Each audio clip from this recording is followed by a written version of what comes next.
Boa tarde.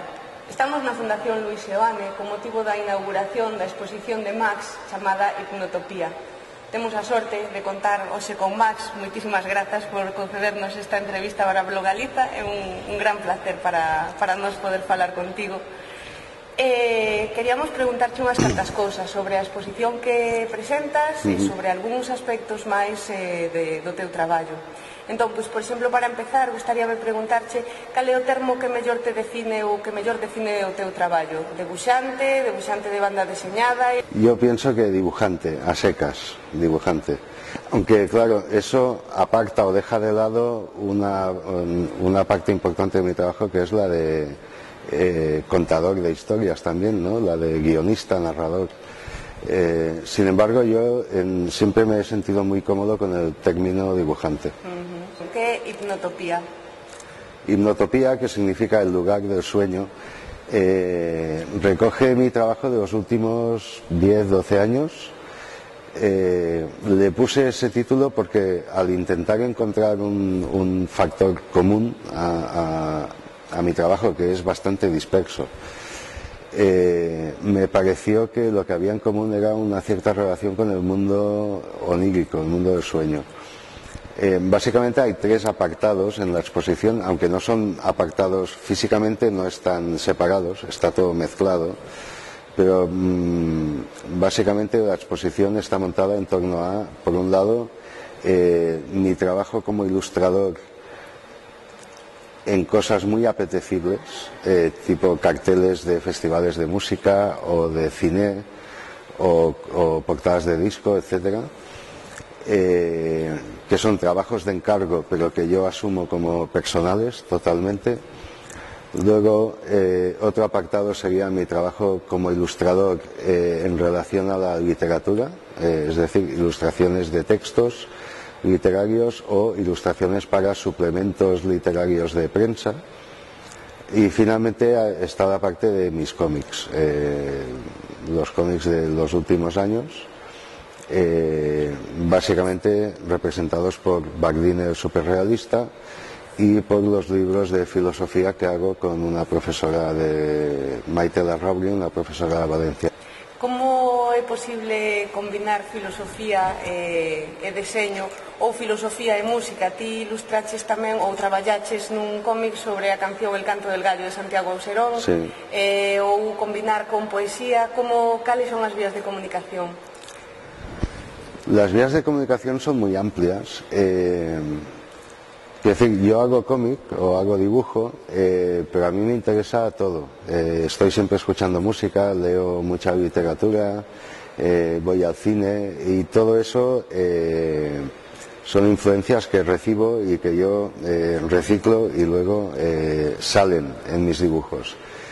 Entonces, a mí siempre me ha interesado mucho la colaboración con artistas de otros medios y ver hasta dónde se llega en eso, ¿no? Y ver hasta qué punto, por ejemplo, la música y el dibujo, hasta qué punto pueden entrecruzarse de una manera verdaderamente ligada, ¿no? Igual que con la música, con otras cosas, ¿no? Especialmente con la literatura.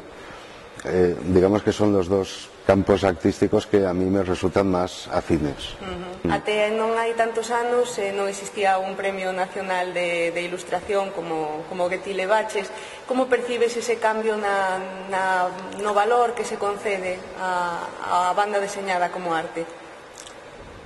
Bueno, las cosas han mejorado mucho, pero ha costado tiempo. Es decir, cuando yo era pequeño era normal que los niños leyeran tebeos y por tanto era normal que los adultos pensaran que los tebeos eran solo para niños. En los años 80, tras el fin de la dictadura, hubo una revolución en eso y se empezó a admitir que los cómics, además de para niños, podían ser para adolescentes y jóvenes, muy jóvenes, ¿no? Y finalmente, con el paso de los años, finalmente se ha admitido que existen cómics con una calidad, por la propia ambición del autor, por la profundidad de la obra, cómics perfectamente comparables a novelas, etcétera. Eso ha provocado que se instituyera el Premio Nacional de Cómic hace 2 años. A su vez, eso ha ayudado a que los medios de comunicación dieran eco a que existen cómics para adultos, y eso ha propiciado que también la distribución llegue a las librerías normales y que finalmente la sociedad perciba que, además de los cómics para niños y de superhéroes para adolescentes y tal, encima resulta que hay libros en forma de cómic que son potentes, que tratan temas interesantes, serios y profundos para mucha gente, y finalmente parece que se va normalizando, como que el cómic es otra cosa más, además del cine, de la pintura, de la danza, mil cosas. Había unha periodicidade.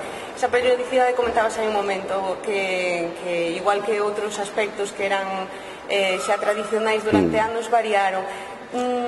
Gustaríame preguntarche sobre ese cambio de situación e ao mesmo tempo si crees que a través das novas tecnoloxías, dos dispositivos digitais conectados permanentemente á rede, ti pensas que esa periodicidade ou ese ritmo de ler cómics pode recuperarse, ou si ten que ver con outras causas máis que van máis alá dos custos de distribución e de impresión?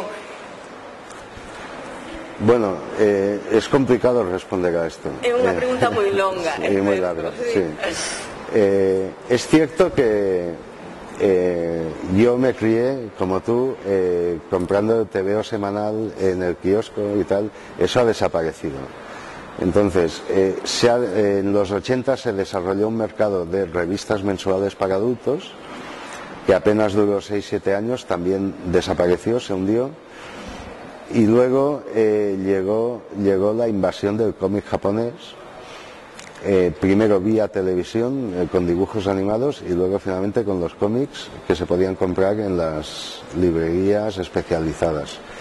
Y finalmente ha llegado lo que se llama novela gráfica o cómic adulto, que se puede adquirir normalmente en todo tipo de librerías importantes, digamos.